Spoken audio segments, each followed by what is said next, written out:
या फिर वहाँ के उप जिलाधिकारी को इसके प्रति हम जवाबदेह बनाएंगे और इसकी मॉनिटरिंग वरिष्ठ पुलिस अधीक्षक को और जिलाधिकारी को अपने अपने जनपदों में नियमित रूप से करना होगा। सड़कों पर अलविदा की नमाज नहीं हुई। हमें सुनिश्चित करेंगे कि सड़कें आने वाले समय में भी किसी भी प्रकार की अव्यवस्था का कारण नहीं बनना चाहिए। सड़कें खुली होनी चाहिए, सामान्य लोगों के आवागमन के लिए उसमें पूरी व्यवस्था होनी चाहिए। इसीलिए जो पिछली वीसी मेरी थी उसका ही ये सेकंड वर्जन है कि अब हमें इसके आगे बढ़ना है और इसीलिए मैंने आज इतने बड़े पैमाने पर सभी नगर निकायों को, सभी 734 नगर निकायों को इसके साथ जोड़ने के लिए कहा है। सभी लोग आज इसके साथ जुड़े हुए हैं। इसमें कुछ महत्वपूर्ण ये जो सफलतापूर्वक कार्य हुए हैं इसके लिए मैं अभिनंदन करता हूं। आप में से सभी अधिकारियों ने अपने स्तर पर मेहनत की और उसके परिणाम भी हमारे पास आए हैं इसके लिए। लेकिन आने वाला कार्यक्रम हमारा और भी महत्वपूर्ण है, क्योंकि सड़क सुरक्षा के बारे में जो हमारे पास आंकड़े हैं ये बहुत डरावने हैं। और उत्तर प्रदेश जैसे राज्य के लिए अगर आपको मैं आंकड़े बताऊं कि 2021 में 37,729 दुर्घटनाएं हुई हैं, जिनमें 21,227 लोगों की मौत हुई है और 24,897 लोग घायल हुए हैं। मरने वालों में जो 72% मृतक हैं उनकी जो एज ग्रुप है वह 18 से 45 वर्ष है और इसमें से जो ज्यादातर मौतें हुई हैं लगभग 38 से 39% जो मौतें हुई हैं ओवर स्पीडिंग उसका मुख्य कारण रहा है। मुझे लगता है कि हमें ये हम सब के लिए चिंता का विषय होना चाहिए। कोरोना इस सदी की सबसे बड़ी महामारी है और सबसे बड़ी महामारी के दौरान उत्तर प्रदेश ने कंट्रोल किया, उसको पूरी तरह नियंत्रित करने में सफलता प्राप्त की। आदरणीय प्रधानमंत्री जी का मार्गदर्शन और नेतृत्व था और हम लोगों ने कैसे उसको कंट्रोल किया। 2 वर्ष में यूपी के अंदर कुल मौत के आंकड़े जो आए हैं वह 23,500 है। यानी अगर मैं एग्जैक्ट आंकड़े आपको दूं तो 23,514 मौत के आंकड़े आज सुबह तक के हैं। ये 2 वर्ष के हैं।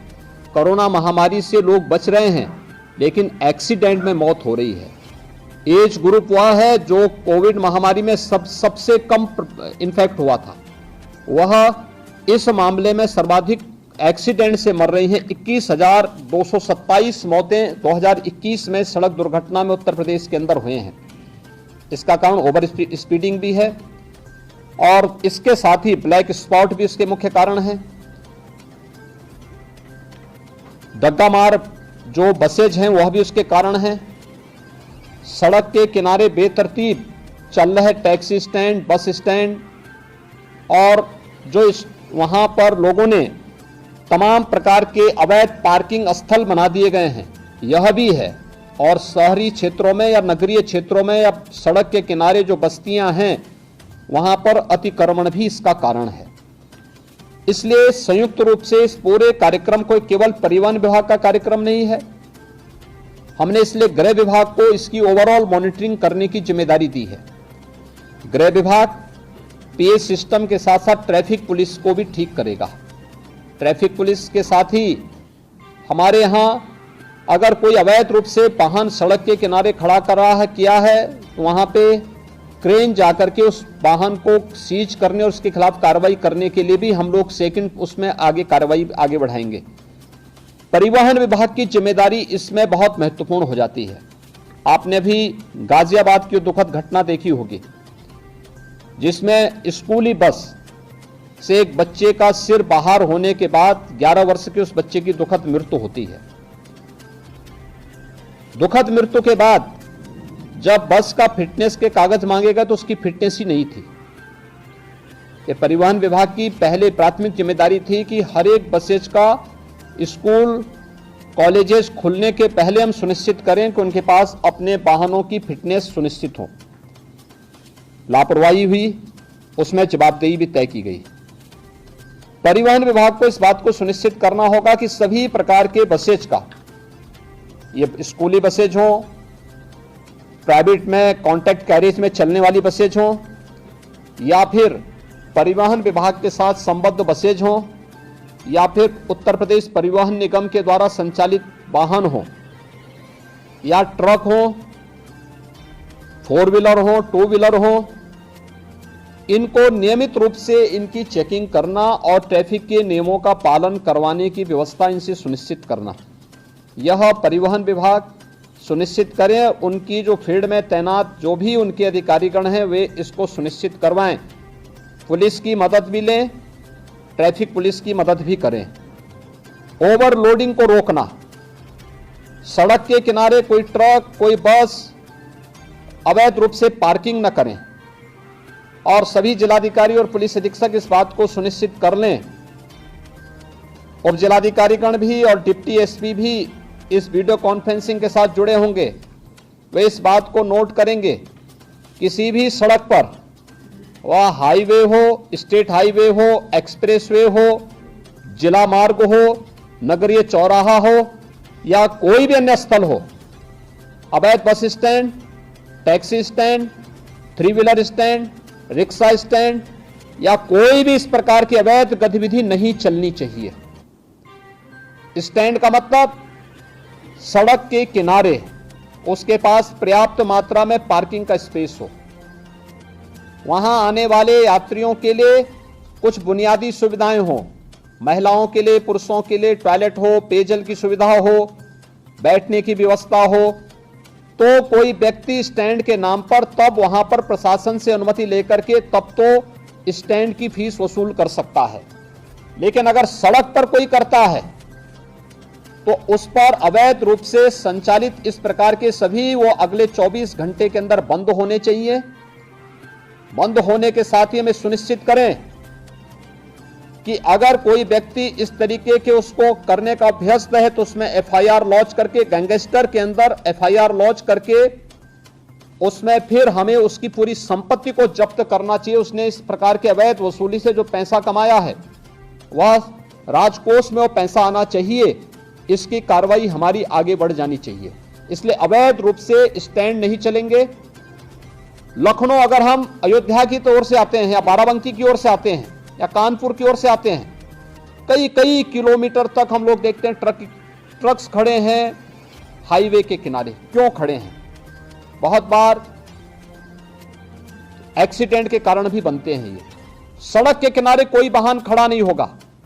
नियमित पेट्रोलिंग करना, परिवहन विभाग और गृह विभाग इस बात को सुनिश्चित करेंगे। पेट्रोलिंग सुनिश्चित करते हुए सड़क के किनारे कोई भी इस प्रकार के वाहन खड़े नहीं होंगे, उनके लिए पार्किंग का स्पेस उपलब्ध करवाइए, अन्यथा वो सड़क पर चलते रहें।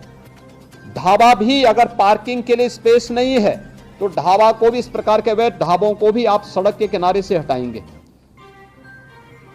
एक्सप्रेस हाईवे हो, पीडब्ल्यूडी से जुड़े हुए मार्ग हो, नगर विकास से जुड़े हुए हो या किसी भी अन्य विभाग से जुड़े हुए मार्ग हो, अवैध अतिक्रमण इनमें से सब जगह हट जाना चाहिए। हर हाल में हम इस बात को सुनिश्चित करें। ये सभी संबंधित विभाग इसके साथ जुड़ेंगे। मुझे आश्चर्य होता है कि बच्चों को पहले स्कूलों में ट्रैफिक के नियमों के बारे में जानकारी बताई जाती थी। आज ये सभी चीजें पाठ्यक्रम से एक प्रकार से नदारद सी हो चुकी हैं। मैंने प्राथमिक शिक्षा, माध्यमिक शिक्षा, उच्च शिक्षा, इन सभी से मैंने कहा था कि हर जनपद में प्रधानाचार्यों की ट्रेनिंग का एक कार्यक्रम, मुझे विश्वास है कि सभी जगह हुआ होगा। जिन लोगों ने ट्रेनिंग ली है, विद्यालय के प्रिंसिपल होंगे, प्रधानाचार्य होंगे, प्राचार्य होंगे, वे सभी अपने अपने विद्यालयों में ट्रेनिंग के साथ साथ बच्चों में अब एक हम लोग हैंडबिल हर जनपद में सूचना विभाग की तरफ से भेज रहे हैं। इस हैंडबिल का प्रकाशन हर एक बच्चे के पास ये हैंडबिल पहुंच जाए, कॉमन मैन के पास भी पहुंचे, चौराहे पर जहां पर हमारे पब्लिक एड्रेस सिस्टम हो वहां पे भी ये पहुंचे। हमें क्या करना है, क्या नहीं करना है, अच्छा हैंडबिल बनाने का प्रयास हुआ है। बच्चों को बताने की व्यवस्था, उनको स्कूल में बताना, हम सड़क पे चल रहे हैं, हमें कैसे चलना, पैदल चल रहे हैं, कहां से हमें सड़क क्रॉस करनी है। हम टू व्हीलर में जा रहे हैं, हमें किन नियमों का पालन करना है। हम फोर व्हीलर में चल रहे हैं, हमें किन नियमों का पालन करना है। हमें टू व्हीलर, फोर व्हीलर या सड़क पे चलते समय मोबाइल फोन या ईयरफोन का इस्तेमाल करना है, नहीं करना है, इसके लिए क्या सावधानी बरतनी है। ये सभी चीजें सामान्य जानकारी है। इन सभी सामान्य जानकारियों को अगर हम स्कूली बच्चों को देंगे तो वे बच्चे अपने घर में अपने अभिभावक को भी बताने में थोड़ा सफल हो सकते हैं, बता सकते हैं। और हर एक स्कूल कॉलेजेस में इस प्रकार की डिबेट भी होनी चाहिए, कार्यक्रम भी होने चाहिए। अगले 2 दिन विद्यालय चलेंगे, उन 2 दिनों के अंदर हम इन कार्यक्रमों को वहां पर लागू करने का प्रयास करें। कहीं प्रभात फेरी निकले, कहीं इस पे टॉक हो, कहीं यहां पर डिबेट हो, कहीं यहां पर कुछ अन्य कार्यक्रम चलने चाहिए। ये स्कूल कॉलेजेस की एक जिम्मेदारी बनती है और इसके बारे में हमें प्रतियोगी कार्यक्रम भी वहां पर आगे बढ़ाने चाहिए। इसके अलावा हम इसमें तमाम अन्य संगठनों का भी सहयोग, स्वयंसेवी संगठन होंगे, सड़क सुरक्षा से संबंधित जानकारी देने वाले तमाम अन्य सामाजिक संगठन होंगे, उनका भी हम इसमें मदद लें। इसमें हम लोगों से इस बात को सुनिश्चित करें कि सड़क स्टंट करने की जगह नहीं है। ओवर ब्रिजेज या फ्लाईओवर के ऊपर जो स्टंट होते हैं, जो युवा स्टंट कर रहे हैं अपने बाइक से, हर हाल में इसको रोकना। बाइक से चल रहे हैं तो हेलमेट अनिवार्य करने की आवश्यकता है, बताने की आवश्यकता। 1 सप्ताह अवेयरनेस के कार्यक्रम चलाइए, पहले अवेयरनेस, और फिर अगर अवेयरनेस के बाद आपको लगता है कि अब हमें इन्फोर्समेंट की आवश्यकता होती है तो उसके बाद फिर हमें इस कार्यक्रम को उसके बाद फिर आगे बढ़ाना चाहिए। इसलिए पब्लिक एड्रेस सिस्टम को सक्रिय करने और उनका उपयोग करने के लिए ही हमने इस बारे में कहा। हैंडबिल का वितरण, होर्डिंग्स लगाना, हर एक जनपद में, हर एक चौराहे पर, हर एक स्तर पर सूचना विभाग से इसके बारे में पूरी जानकारी लेकर के सावधानी बरतने की दिशा से अच्छे होर्डिंग्स परिवहन विभाग के द्वारा, गृह विभाग के द्वारा, नगर विकास विभाग के द्वारा, पीडब्ल्यूडी के द्वारा, अन्य सभी संबंधित शिक्षा विभाग के द्वारा, इनके द्वारा हर एक स्तर पर लगाने की आवश्यकता है। इसके पोस्टर बनाए जा सकते हैं, एलईडी में, एफएम रेडियो पर, लोकल स्तर पर, इसके हम तमाम कार्यक्रम इसके आगे बढ़ा सकते हैं। ये चीजें हम सुनिश्चित करें। परिवहन विभाग इस बात को सुनिश्चित करे कि जो वह ड्राइविंग लाइसेंस देते हैं हम ऑनलाइन तो दें, लेकिन इस बात को सुनिश्चित करें कि ट्रैक पर भी हम उनकी एक बार देखें कि वह इस योग्य है कि नहीं है कि हम उसे ड्राइविंग लाइसेंस दे सकें। अन्यथा खैरात के भाव बांटने की वो बंद करिए और आरटीओ के कार्यालय दलालों से मुक्त हो। किसी भी प्रकार की दलाली की गतिविधि वहां न चले, इस बात को भी हर एक जनपद में जिलाधिकारी और पुलिस अधीक्षक की टीम सुनिश्चित करें। ओवरलोडिंग को रोकने की कार्रवाई, जहां से ओवरलोडिंग हो रही है उसी केंद्र पर रोकना। ऐसा नहीं कि आप सड़क पे लेके आ रहे हैं और सड़क पर लेकर आने के बाद फिर सड़क पर अवैध रूप से जाम लग रहा है, लंबा जाम में लोगों को फंसना पड़ रहा है। जहां से हो रहा है वहां से आप बोलिए कि 5 टन की क्षमता है तो उसमें 15 टन नहीं जाएगा या 10 टन नहीं जाएगा। जितनी क्षमता होगी उसी हिसाब से आप उसको रिलैक्सेशन दे सकते हैं, लेकिन उससे ज्यादा नहीं। सड़कें खराब होती हैं और फिर उसके बाद जहां मर्जी आती वहां वो अपना ट्रक और अपना वाहन खड़ा करके शेष अन्य लोगों के भी आना जाने को पूरी तरह बाधित करते हैं। अच्छा होगा जिस दिन स्कूल कॉलेजेस बंद होंगे उस दिन हम अभिभावकों के साथ भी इस प्रकार की चर्चा करें, सड़क सुरक्षा पे चर्चा करें कि आप अपने पाले को लेके स्कूल आ रहे हैं तो कम से कम हेलमेट पहन करके आए। बाइक से आ रहे हैं हेलमेट पहन के आए, 4 व्हीलर से आ रहे हैं तो सीट बेल्ट को लगा करके आए। बच्चे को सड़क सुरक्षा के बारे में, कहां से सड़क क्रॉस करनी है इसके बारे में जानकारी दें। ऐसा नहीं कि कहीं भी वो क्रॉस कर रहा है और बिना देखे चल रहा है, चपेटे में आएगा तो उसके बाद फिर बोलने की आवश्यकता नहीं। इन चीजों को हम उसके बारे में देखें। सड़क सुधार से संबंधित जो अन्य मामले हैं जिसमें लोग पीडब्ल्यूडी का है, एनएच का है, एनएचईआई है, यूपीडा है, ईडा है, इसमें ब्लैक स्पॉट को सुधारने की कार्रवाई। ब्लैक स्पॉट के बारे में हम लगातार कहते रहे हैं। साइनेजेज कहां पे हमें लगाने हैं। पहले सड़कों पर वाहन कम थे, हर एक जगह लगाया जाता था। आगे अंधा मोड़ है, आगे पुल है, आगे स्कूल है, आगे हॉस्पिटल है, आगे सभी साइनेजेस हट चुके हैं। इसको फिर सभी संबंधित विभाग अपने अपने उसमें सुनिश्चित करें। आगे बाजार है, ये सभी चीजें लगनी चाहिए। स्पीड कितनी होनी चाहिए, स्पीड लिमिट भी उसमें लिखें। हमें तय करना होगा कि कोई भी ओवर स्पीडिंग ना हो, इसके कारण किसी की गति सीमा के बारे में हम सुनिश्चित करें। अवैध ढाबों के बारे में हम सुनिश्चित कर लें। और इसके अलावा हमें इन चीजों के बारे में भी तय करना होगा कि टोल प्लाजा में ओवर स्पीडिंग और ओवरलोडिंग के बारे में हमें इन चीजों को वहां पे सुनिश्चित करना होगा। ब्रेथ एनालाइजर को भी उपयोग करके चालकों के परीक्षण की कार्रवाई को करना। खनन विभाग के साथ मिलकर के हमें जनपद के अंदर इल्लीगल माइनिंग को रोकना और इल्लीगल माइनिंग के साथ साथ ओवरलोडिंग को भी उसके साथ रोकना है। जिलाधिकारी, पुलिस अधीक्षक माइनिंग विभाग के साथ मिलकर के इसको सुनिश्चित करेंगे हर जनपद में कि इल्लीगल माइनिंग भी नहीं होनी है और ओवरलोडिंग भी रोकना है। पहले अवेयरनेस के कार्यक्रम करें और वहां पे उसके पहले जहां से शुरू हो रहा वहीं से आप इस कार्यक्रम को शुरू कर देंगे। सड़कें अपने आप साफ सुथरी दिखाई देंगी। इसके अलावा स्वास्थ्य विभाग की भी इसमें बड़ी भूमिका होनी है। स्वास्थ्य विभाग एम्बुलेंस की सेवा, जैसे एक्सप्रेस हाईवे पर यमुना एक्सप्रेस वे है, Agra Lucknow expressway, Purvanchal expressway, इन सभी पर अतिरिक्त एम्बुलेंस इन विभागों ने भी दी है और स्वास्थ्य विभाग भी इसके साथ सुनिश्चित करें, जिससे रिस्पांस टाइम को कम करना। गोल्डन आवर के अंदर ही व्यक्ति को अगर दुर्भाग्य से कहीं कोई एक्सीडेंट हो गया है, उसे हम ट्रामा सेंटर या किसी उच्च हायर सेंटर में पहुंचा करके उसके जीवन को बचाने की कार्रवाई वहां पे सुनिश्चित कर सकें।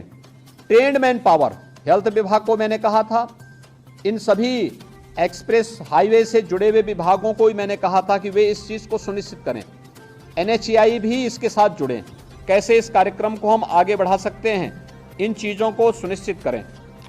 अवैध पार्किंग के बारे में हमें इस पर अवश्य विचार करना होगा। अब हम लोग आते हैं खासतौर पर 734 जो नगर निकाय हैं। देखिए, नगर निकायों पर शासन पैसा देता है। नगर निकायों को कैसे आप आत्मनिर्भर बना सकते हैं, इसके बारे में नगर विकास विभाग ने कुछ कार्रवाई प्रारंभ की है। सभी ईओ और प्रत्येक नगर पंचायत, नगर पालिका और नगर निगम के साथ जिला प्रशासन कोई नोडल अधिकारी दे करके सुनिश्चित करें कि शासन के द्वारा जो आदेश दिए गए हैं उसका पालन सुनिश्चित करवाना, उसकी इनकम को बढ़ाने की कार्रवाई करना, उन्हें आत्मनिर्भरता की ओर ले जाना। हर एक नगर निकाय आत्मनिर्भर हो सकता है, प्रयास हो। वर्षों से जमे हुए बाबुओं को थोड़ा इधर उधर भी हटाइए, जंग लग चुकी है उन पे और जंग अपने आप हटेगी, इसलिए उसको आप ठीक कर देंगे तो उसको स्थानीय स्तर पर इस कार्रवाई को करना। अवैध स्टैंड जितने भी होंगे इसको हटाने की कार्रवाई एक अगले 24 घंटे के अंदर अवैध स्टैंड तो हम हर हाल में हटा दें। कहीं भी अवैध स्टैंड नहीं चलने चाहिए, कहीं भी, हाईवे पर, एक्सप्रेसवे पर, स्टेट हाईवे पर, नगर निकाय के अंदर कहीं भी नहीं चलने चाहिए। किसी जिला मार्ग पर कहीं भी ना चले, इस बात को हम सुनिश्चित करें और जहां चलने हैं उसके लिए स्पेस उपलब्ध कराइए। आपके द्वारा उसको नोटिफाई किया जाए, बाकायदा उसको ऑप्शन निकाले जाएं और फिर वहां पे अच्छे लोगों को, माफिया प्रवृत्ति के किसी भी व्यक्ति को किसी भी ठेका पट्टे के साथ मत जुड़ने दीजिए। एक भी माफिया जुड़ेगा उसका पूरा गैंग फिर वहां पर अनैतिक और अवैध गतिविधियों का अड्डा बना देगा। हर एक माफिया की कमर तोड़ डालिए, कोई भी अवैध और अनैतिक गतिविधि उसको मत संचालित करने दीजिए। उसकी आर्थिक स्थिति अगर मजबूत होगी तो आपका जीना हराम कर देगा। उसकी आर्थिक गतिविधि को पूरी तरह ब्लॉक कर देना। और ये जितने भी अवैध स्टैंड चल रहे हैं, डग्गा मार बसें चल रही हैं, ओवर लोडिंग का कार्य चला, इसमें माफिया ग्रुप अभी भी हावी है। इसको रोकना, हर एक हाल में रोकना। मंत्री समूह जून प्रथम सप्ताह में हर जनपद में जाएगा। फिर से मैं भी हर जनपद में जाऊंगा। मेरे पास भी अनेक हर जनपद की रिपोर्ट प्रतिदिन आती है। उस समय मेरे पास किसी भी जनपद से कोई नकारात्मक रिपोर्ट नहीं दिखनी चाहिए और इस बात को सुनिश्चित करना है। दूसरा, नगरीय क्षेत्रों में निराश्रित गोवंश या आवारा कुत्तों को संरक्षित करके सड़क से बाहर करना, ये नगर निकाय की प्राथमिक जिम्मेदारियों में आती है। नगर निकायों ने अपनी जिम्मेदारी नहीं समझी है और इसको समझना होगा। सड़कों पर गोवंश न रहे, इसके लिए कान्हा ओपन की व्यवस्था करना हो, पीपीपी मोड पर कोई कार्यक्रम चलाना हो, जितने भी आवारा कुत्ते हैं सड़कों पर घूमते हैं, अन्य उसके बारे में व्यवस्था देना। हम ये भी सुनिश्चित करें कि तमाम लोग घर में भी अपना पालतू कुत्ता रखते हैं। हम सुनिश्चित करें कि वे साफ सफाई की व्यवस्था करके रखें और उन्हें सड़कों पर टहलाने के लिए ले जाकर के सड़कों पर गंदगी न पैदा करवाएं और आवश्यकता पड़ती तो उनका रजिस्ट्रेशन सुनिश्चित कराएं। उन पर निश्चित एक समय सीमा के अंदर उन्हें वैक्सीनेट किया है कि नहीं किया, यह भी सुनिश्चित करवाना। ये सभी चीजें हमें इसके साथ जोड़नी पड़ेगी। नगरीय क्षेत्रों में स्ट्रीट लाइट की व्यवस्था ठीक करना, समय पे स्ट्रीट लाइट जुड़े, ऑटो मोड पर रहे, सुबह होते ही अपने आप बंद हो, एक ऑटो मोड पर उसको चलाएं और साफ सफाई की व्यवस्था सुनिश्चित करना। नगरीय क्षेत्रों में ये साफ सफाई दिखनी चाहिए, पॉलीथीन फ्री होना चाहिए, कोई पॉलीथीन का उपयोग न हो। आधी समस्या मुझे याद है जब प्लास्टिक लोग उपयोग करते थे, किसी भी नगर में हम सफाई कितनी भी कर लें, हवा का एक झोंका आता था, उतना ही कचरा फिर से दिखाई देने लगता था। प्लास्टिक फ्री होने के बाद सड़कें अब साफ सफाई दिखने लग गई हैं, लेकिन जहां पे प्लास्टिक को अभी भी बैन नहीं किया गया है वहीं पर यह समस्या आती है, कचरे की समस्या वहीं आती है, गंदगी की समस्या वहीं आती है। प्लास्टिक हर हाल में बैन किया गया है, उसको कतई आप लोग अलाउ मत होने दीजिए। हर नगर निकाय वहां का जिस उप जिलाधिकारी के अधीन आ रहा है, वो उप जिलाधिकारी, वहां के डिप्टी एसपी, जिलाधिकारी और पुलिस अधीक्षक इस बात को सुनिश्चित करेंगे कि इसको हम लोग किसी भी स्थिति में वहां पे नहीं चलने देंगे और उसको वहां से हटाएं और साफ सफाई की व्यवस्था सुनिश्चित करें। आईटीएमएस 17 के 17 नगर निकाय जो नगर निगम हमारे हैं, इसमें आईटीएमएस 10 में स्मार्ट सिटी मिशन के अंतर्गत है तो बन चुका है या बन रहा है, से 7 में राज्य शासन की ओर से, नगर विकास की ओर से आईटीएमएस बनना है।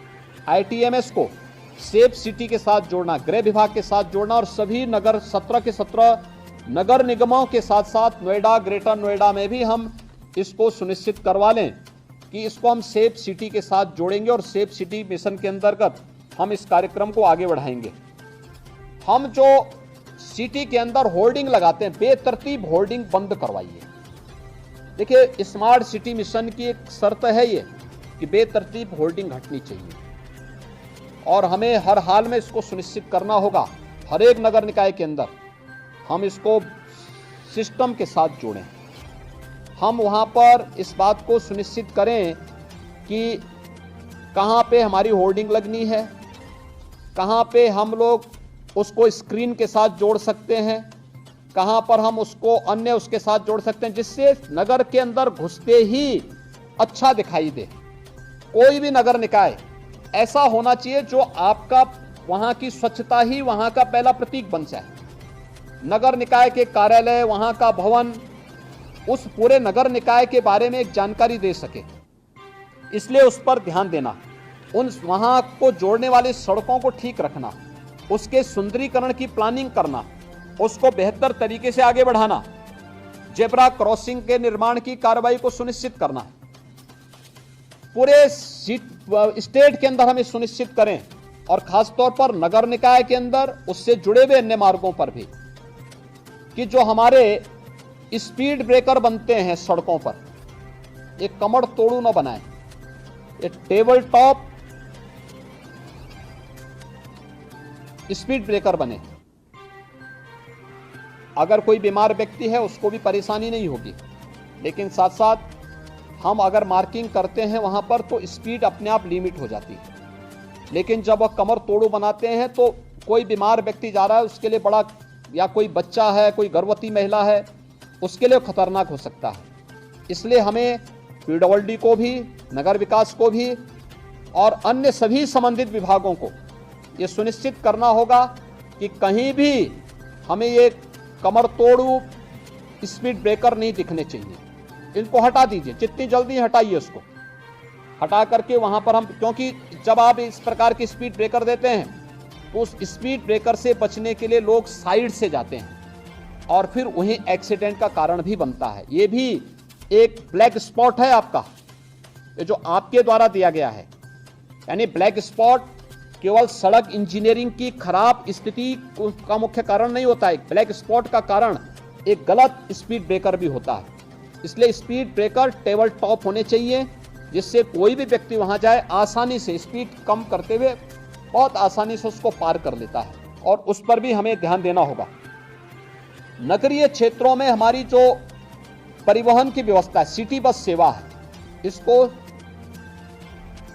लोगों के लिए सरल बनाना, सुलभ बनाना और सुरक्षित भी बनाना। इलेक्शन के दौरान मैं कानपुर के अंदर देख रहा था, 2 बार वहां पर एक्सीडेंट हुआ, और एक बार तो जो सिटी बस सेवा, वहां पे इलेक्ट्रिक बस सेवा है, उससे जुड़ा हुआ व्यक्ति ने जबरदस्ती 6 लोगों को कुचला था वहां पे। और उस दौरान कानपुर के अंदर प्रशासन की संवेदनशीलता देखने को मिल रही थी कि कितनी तेजी के साथ वे लोग वहां जा रहे थे। यानी मुझे यहां से इलेक्शन के बावजूद मुझे बोलना पड़ा कि आप लोग वहां क्यों नहीं पहुंचे। 11-12 घंटे के बाद फिर उनकी उपस्थिति वहां हो रही। ये दिखती है कि हम कितने संवेदनशील हैं। नगर निकाय इस बात को सुनिश्चित करें कि सिटी बस सेवा को संचालित करने वाला जो ऑपरेटर है, उससे जुड़े हुए जो भी लोग हैं, हमें उनकी पुलिस वेरिफिकेशन जरूर करानी चाहिए। किस पृष्ठभूमि के हैं, आपराधिक मानसिकता के तो नहीं है, क्योंकि कानपुर में जो भी घटना घटित हुई ये आपराधिक मानसिकता की दृष्टि से हुआ था, और इस प्रकार की आपराधिक गतिविधियों को रोका जाना चाहिए। 6-6 लोग कुचले जा रहे हैं सिटी बस सेवा से, ये बहुत दुर्भाग्यपूर्ण स्थिति है और ये चीजें नहीं स्वीकार की जानी चाहिए। इसलिए इन बातों को सुनिश्चित तो हमें करना होगा, ये परिवहन की दृष्टि से हम लोग सिटी के अंदर करें। अब जो हम लोगों को नगर के अंदर करना है, बहुत महत्वपूर्ण कार्य है ये।